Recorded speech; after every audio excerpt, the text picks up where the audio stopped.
Hi, I'm Lisa McInnes-Smith. I'm a high performance coach. And what does a high performance coach do? Pretty much helps people move from where they are to where they want to be. So I'm here today to help you be able to bring out the best in yourself over the next 6 to 8 weeks. Do you know what a high performance people specialise in? How to grow, how to do those little habits that just enable you to have your brain in the right place instead of the wrong place, how to cope with the pressure.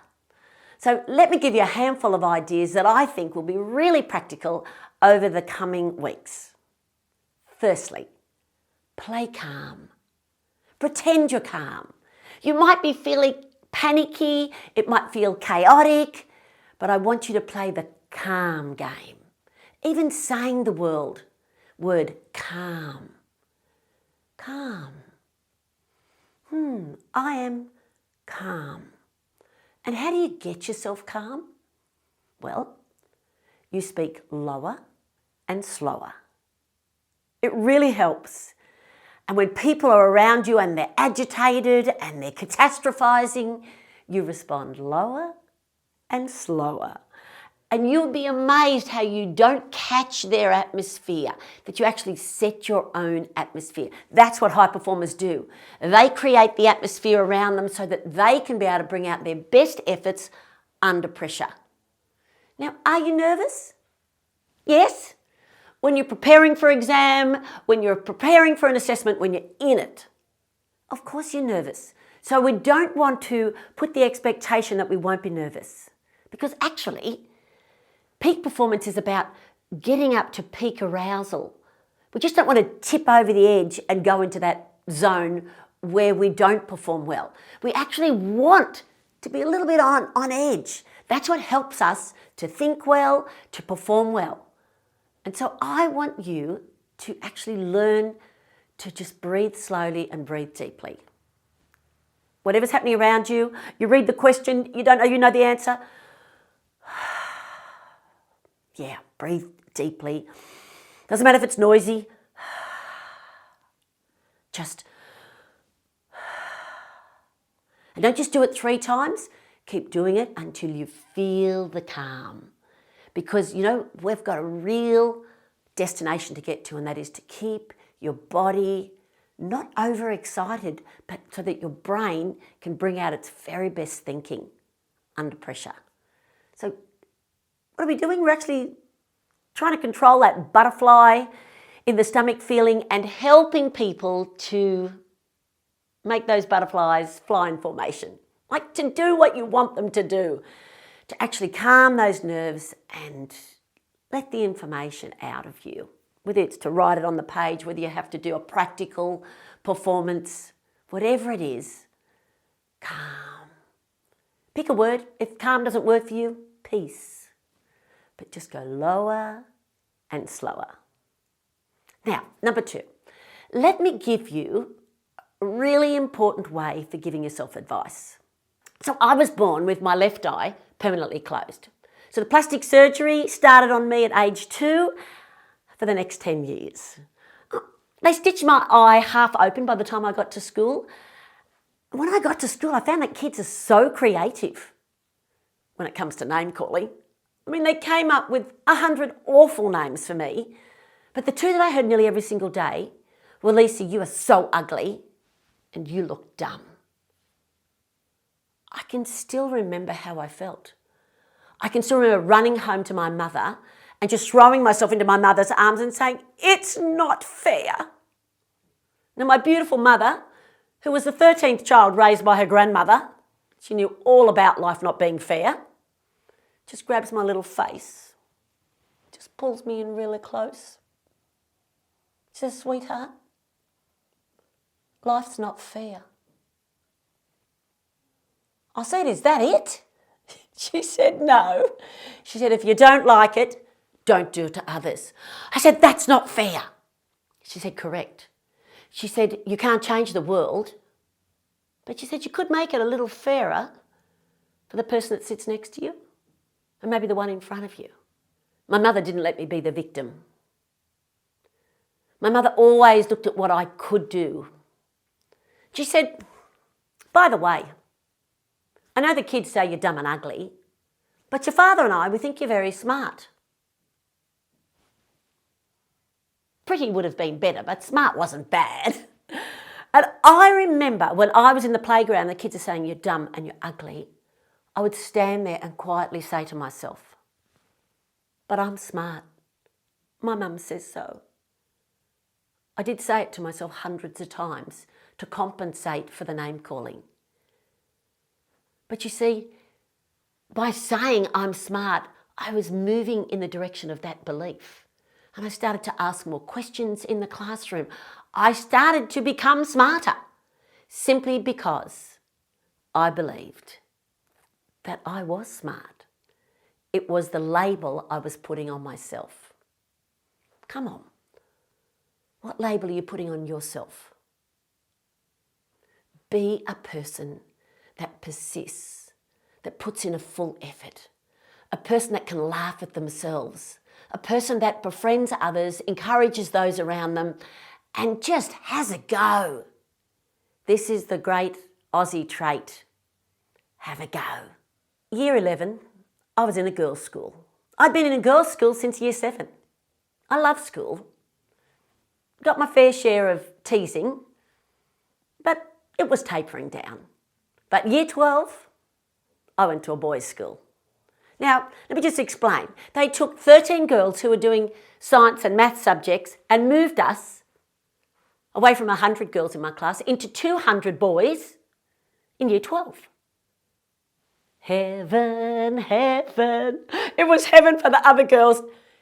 It was hell for me. Because the boys had just discovered my eye, hadn't they?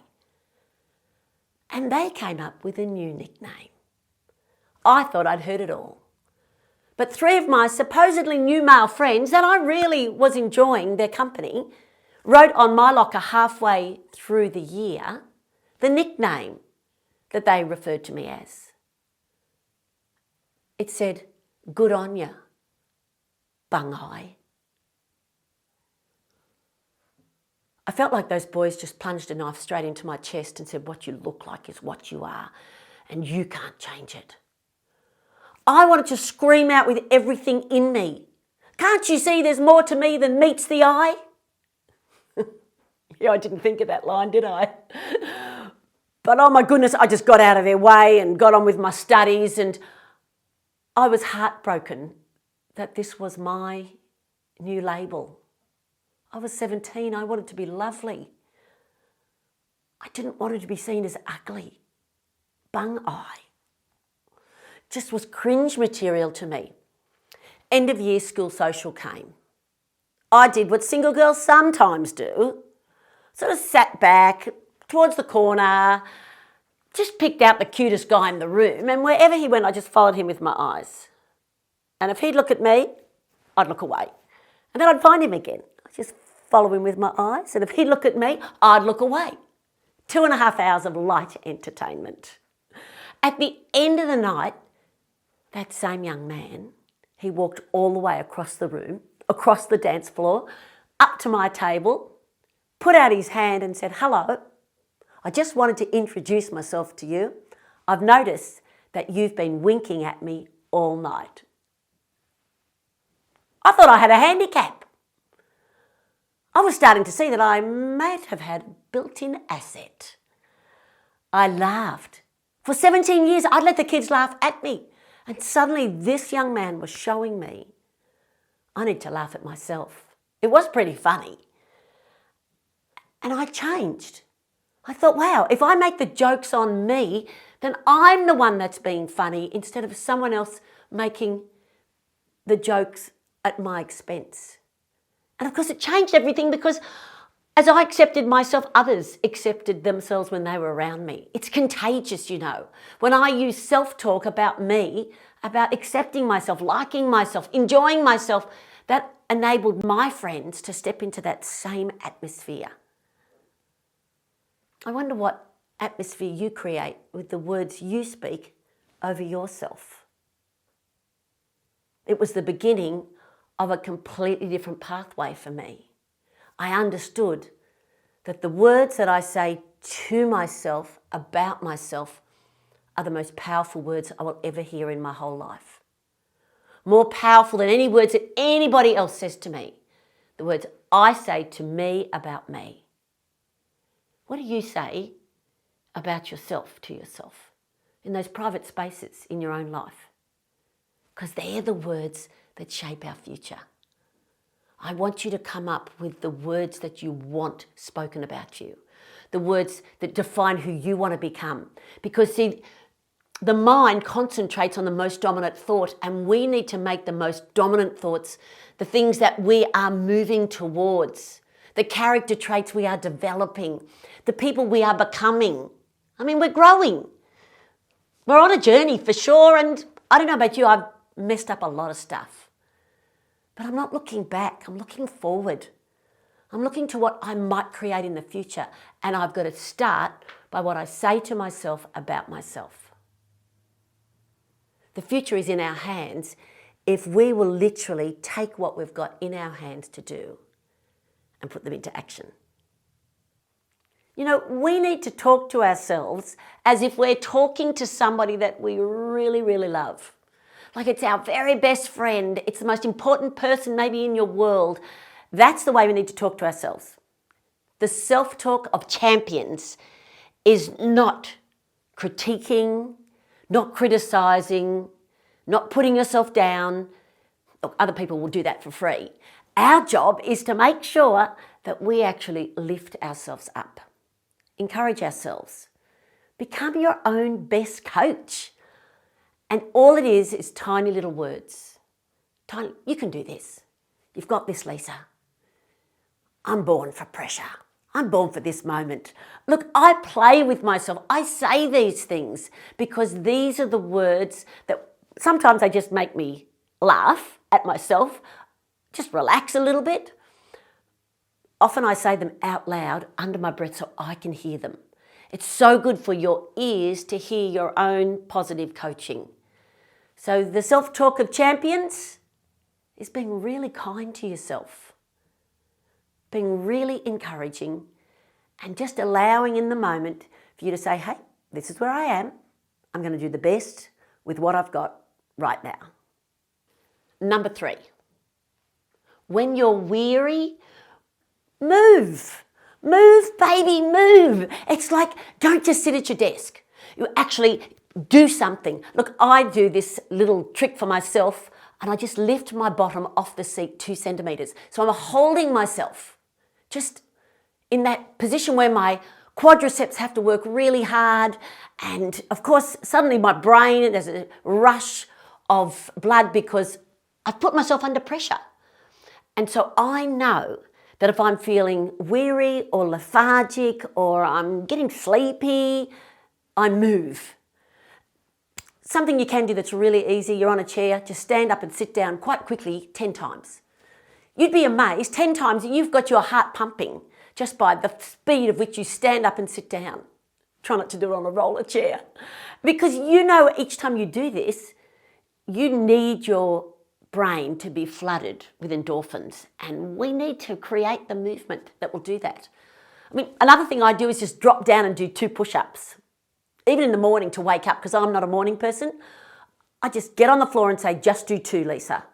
2 will do, just do 2. Now that's my little motivation to say, oh, look, it's not going to be hard, get on the floor. I don't really like push-ups, but I know push-ups use the big muscle groups in the shoulders and the chest, and so it works really quickly. You know, and sometimes I'm down there and I do 2 and I think, oh, well, I'm already here. I'll do a few more. But the point is for you, just do 2. Anytime you feel really weary, you either use the big muscle groups in your legs or the big muscle groups in your arms, and both of them just wake you up. You come alive. And we need to be able to control how the body's feeling. People often think, oh, it's afternoon, I need a coffee. It's like, actually, you probably need to move.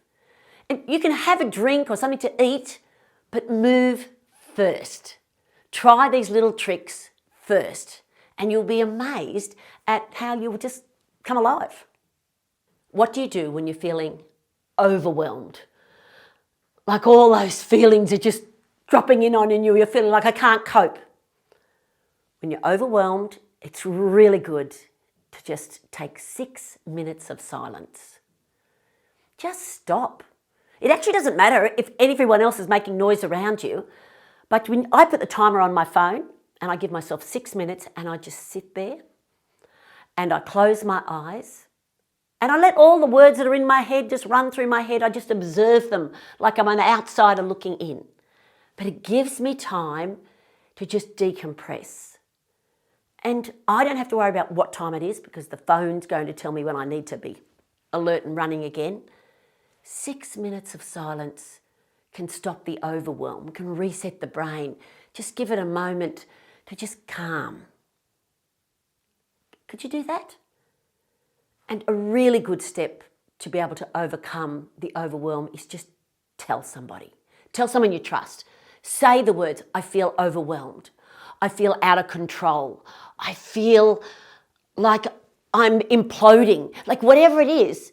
Because once you say it and it's out of the dark spaces in your head, the hidden places where you're just rehearsing it, you can sort of look at it, inspect it and go, all right, I've said it now. Now I can move on. You'd be amazed how powerful it is just to actually speak out the negative feelings and allow yourself to just, all right, a problem shared is a problem halved is a very common expression and I think it holds a lot of legs. But I actually think a problem shared is even more than a problem halved because the minute that you have let it out, you actually move from I'm stuck in the problem to, oh, what's the solution to that problem? So the brain goes into an automatic reset mode. So very important. Have somebody that you can trust to say what you're feeling. Just tell them, I don't need you to do anything for me. I just need you to listen. Because that's a really good help in this time. Number 5. Practice being grateful for what you've got right now. For the moment you're in this particular instant. Like, I'm grateful for my health. I'm grateful for my parents' support. I'm grateful that I'm in a school that wants me to actually sit an exam. I'm grateful that I'm in an environment where other people are cheering me on. I'm grateful there's food on the table. I'm grateful that I have a chance to even test myself and see what I know. I'm grateful that I'm able to just start thinking about my future. Dream. I'm grateful that this is just a stepping stone to where I want to go. I'm grateful that this does not define me. This just lets me know where I'm at. This is just telling me feedback about how far I've travelled and what I know. Do you know, exams don't make you or break you. Exams just let you know where you're at. And what are we doing right now? We're doing a journey of lifelong learning. And this particular season you're in is just letting you know where you're at along the way. So be grateful that you're on the journey, that you're able to learn, that you're able to read and you're able to explain ideas to others, you're able to perform, you're able to try new things. See the joy in what you can actually do. Now, 5 things. Do you think you got them? It's a handful of ideas to help you perform at your very best. Let's just revisit them. What's number 1? Say it to yourself. Play calm. Calm. Play calm. Bring everything into a different pace. Number 2, the self-talk of a champion. Talk to yourself as if you're talking to your very best friend, the person that you love the most. Talk to yourself well. Number 3, move. Get in the groove. Move when you're weary. Move. Number 4, what is it? When you're feeling overwhelmed, take a 6-minute silence break and share how you're feeling with someone else. Simple, small, but doable. And number 5, what's the last one I talked about? Be grateful.